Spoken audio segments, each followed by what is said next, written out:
भारत में Valentine's day मनाने की परंपरा की शुरुआत मसूरी से हुई थी। 14 फरवरी 1843 को मोगर मांक ने अपनी बहन को एक पत्र लिखा जिसमें उसने अपनी प्रेमिका के प्रति भावनाओं का इजहार किया। ये पत्र Mussoorie merchant the Indian letters पुस्तक में शामिल किया गया है, जो इस बात का प्रमाण है।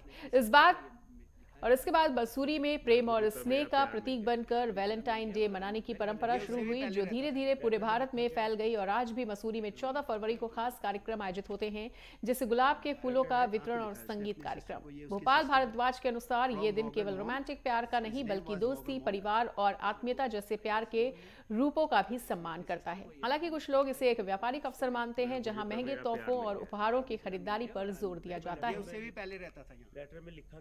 आपको पता है कि मसूरी अंग्रेजों द्वारा बसाई गई, तो अंग्रेजों की आदत थी, जो भी उस समय आते थे, चाहे वो सरकारी ऑफिसर हो या कोई प्राइवेट इंडिविजुअल भी हो, तो वो अपने मेमोयर लिखा करते थे, क्योंकि उस समय यहाँ पे ऐसा कुछ था ही नहीं, तो अपना टाइम पास भी हो जाता था। और वो जो डे टू डे जो भी एक्सपीरियंस करते थे, तो वो अपनी डायरी में या कहीं पे नोट करके रहते थे। और वो आज भी कई चाहे डायरीज हों, चाहे मेमोयर हों, चाहे बुक्स हों, उसके रूप में हमें प्राप्त हो जाता है। तो इसी सिलसिले में एक किताब 2006 में इंग्लैंड में छपी थी, तो उसमें लिखा हुआ है, मसूरी मर्चेंट एक किताब है 1828 टू 1849।